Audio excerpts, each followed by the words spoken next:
Alright guys, HyDra again. So I hope you're doing well and enjoying your day. So far the online qualifiers are done for the major in Miami. The seedings are set in stone, but I was not expecting today the series that contained the most surprising result to be the match that it actually was. Major implication today for what we might see at the major. Based on what we have seen transpire this evening, very much intrigued to your thoughts in the comments below. Hit the like button if you enjoy. Subscribe if you're new as always. I would greatly appreciate it. We've got to dive into, straight away, this FaZe versus the Los Angeles Guerrillas series. This, in the way that it concluded, was rather reminiscent of that series way back in Cold War when FaZe were dominating. That was the team of Assault, who was actually still on that team, I'm pretty sure, at the time. Silly, Apathy, and Vivid. Was that not the team that they had back then? And I think it was like an Apocalypse, I don't know, map 4 or something. I kind of forget a little bit, but that went game 5, I think, and Guerrillas won with an absolute Vivid masterclass several years ago when FaZe were effectively dominating the league.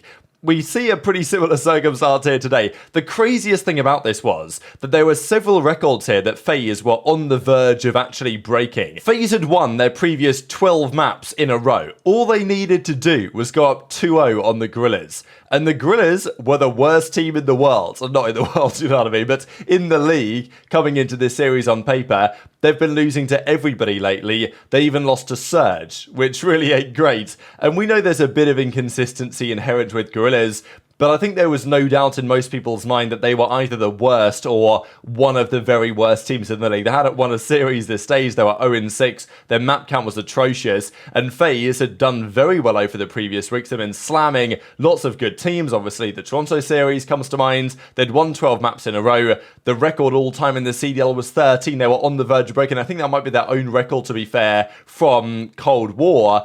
Records for FaZe again was 4 consecutive sweeps in a row. They're at 4. They were looking for another record there. Consecutive S&D rounds won. They'd won 14 rounds in a row. The record is 16, which might again be their own records. So there are a few things that FaZe are looking to break today. They did break a record. Simp broke a record, but it was not in the manner that they would have liked it to happen. So game 1 was just, it feels like a bit of a fever dream really, watching FaZe play subbase. And it's understandable why they did this, but their subbase is still dodgy, and I feel like, yes, FaZe will come out of this series thinking, alright, whatever, we're going to LAN. But every other team in the world has, I wouldn't say they've been, scared particularly badly by FaZe recently, but FaZe have played some phenomenal COD in the last couple of weekends that has made them a very scary team. But in those series, they haven't really played any subbase, and it's quite clear to see that their subbase hardpoint is definitely still a vulnerability. This was a masterclass series from Diamondcon and in part from Estriel as well.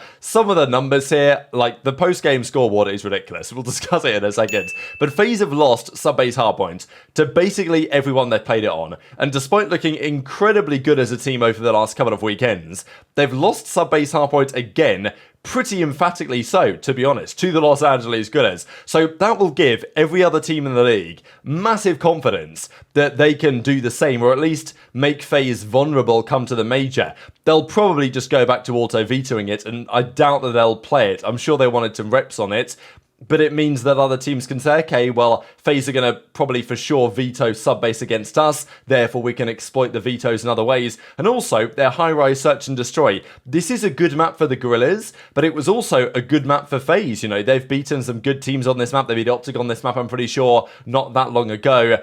Yes, they got slammed on it by the Subliners, also in the series that they eventually lost to them a couple of weeks ago now, but still, they play this one.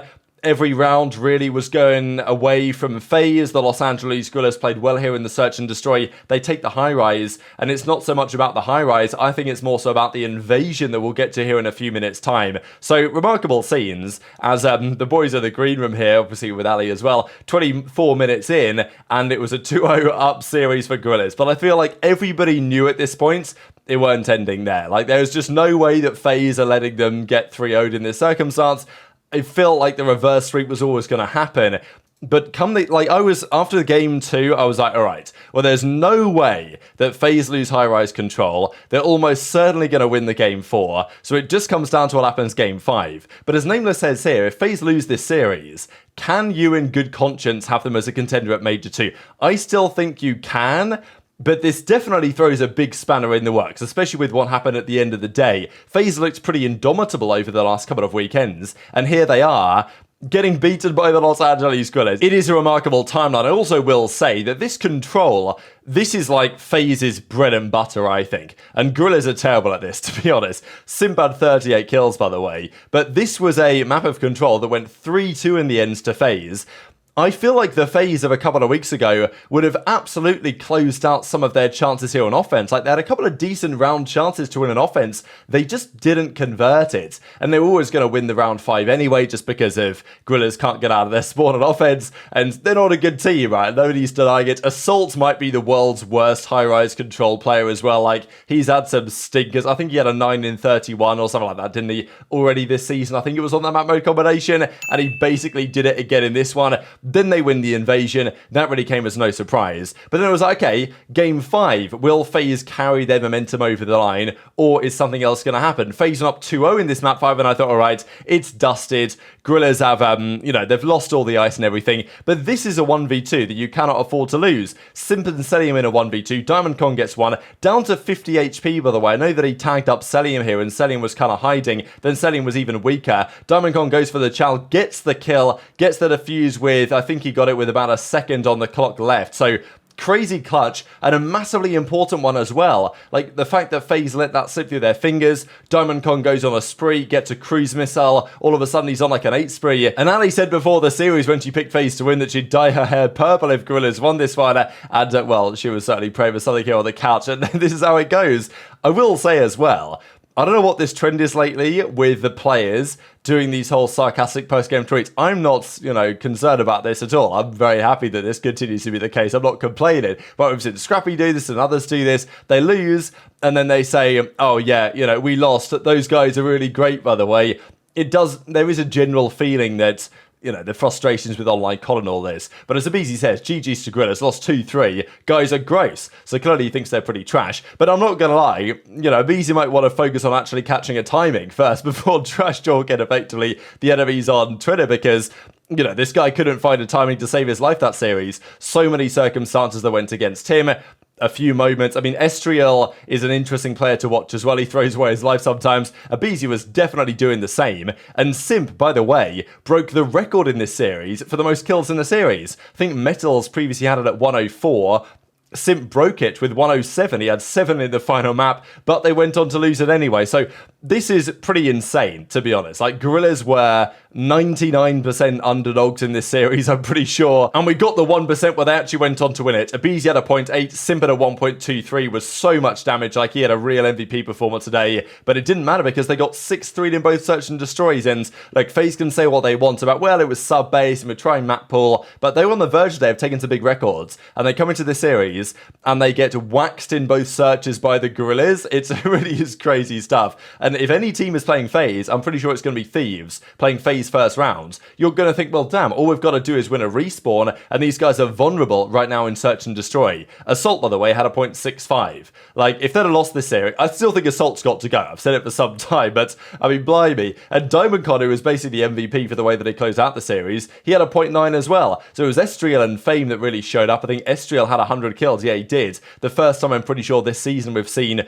200 bombs in the same series. But FaZe will have to have a big think about how this happened over the coming days, and other teams will be relishing the chance to play them, I suppose, in the major to try and, you never want to play FaZe, but if there's a time to play them, they look more vulnerable, especially in their search and destroys now than maybe they have done previously. But then again, usually when FaZe lose, they come out and absolutely smoke you in the next series they play. So that usually does happen to Thieves, to be fair. As I say, I'm pretty sure they'll play them in the major. Thankfully, though, I thought that FaZe were going to respect our time today by 3-0ing Gorillas in 30 minutes. Boston, however, did that work for us because they take down Surge. It weren't even close. I mean, here's Arsties again looking at the floor. I just don't understand. I've said it before. These guys are lifeless. Boston aren't great. I still don't think they're great. They've got their problems, but clearly they came into this series trying to win, with the intention to win, feeling the energy like they were going to win. Surge just don't have that at all. I don't even know how these guys get any points. I said a while ago on the Dope Check show that I thought they'd be stuck at 60 points forever. They did get a victory against Gorillas, to be fair, but apart from that,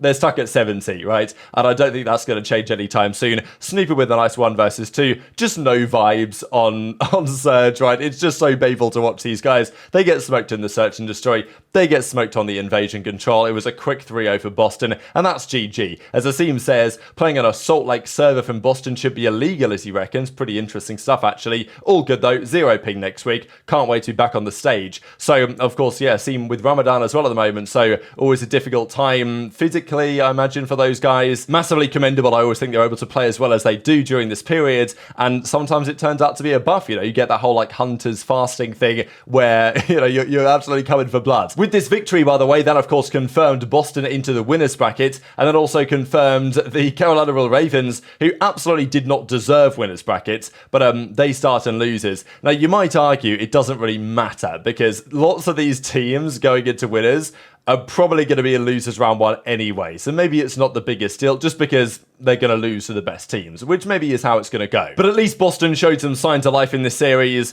Arsties, by the way, had 6,800 damage, 2,000 less than any, or 2,000 less than any of his teammates. Just such a quick DoorDash that, yeah, fair play. I just have, like, what do you even do with Surge at this point? Like, genuinely, what do you do?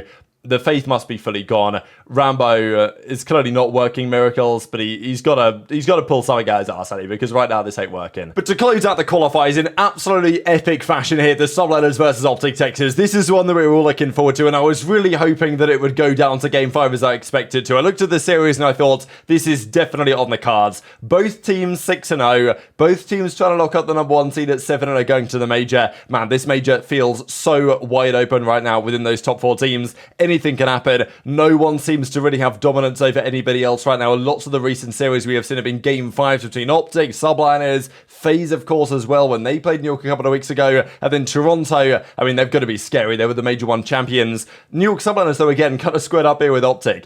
Especially because earlier today I said Subliners are going to win in 5. I then saw them allow Karachi back 5, and I'm like, oh my god, here we go. My prediction's going to go out the window, right? Because that's OpTic's best search and destroy. New York didn't have to play them on it. They decided to, and, you know, I do wonder in a world where Subliners decide to ban that map in the series, things turn out differently. But nonetheless, I mean, you really can't take anything away from the ice that OpTic are putting on display lately. I thought Subliners, though, were incredibly impressive in the first couple of games of the series. We talked about Shotzzy and Pred. On this specific map, the Rio Hardpoint, Shotzzy is still mesmerizingly good at this map, but so is HyDra. And eventually, a complete bang out here, by the way, goes down at the end, 252-24. Shotzzy, 34 in 34. HyDra's 37 in 34. Just so much impact. Cracking map 1, and then the game 2 was, honestly, I thought that Subliners were going to run away with this. They are good at terminal search. OpTic will play it. It's probably not their best, but Skyz was taken over at the early part of this one. OpTic then actually clawed their way back into this map here. Eventually they went down 5-4, and then it was actually 6-4. So relatively quickly, Subliners went up 2-0 in this series, and it felt like, you know what, New York might just be built a bit different. OpTic have been looking good lately, but Subliners 6-0, undefeated, seeming like they're getting their chemistry together. But I was just so impressed by this specific map here. Sure, Sib had some moments. Dashy got slammed on this one.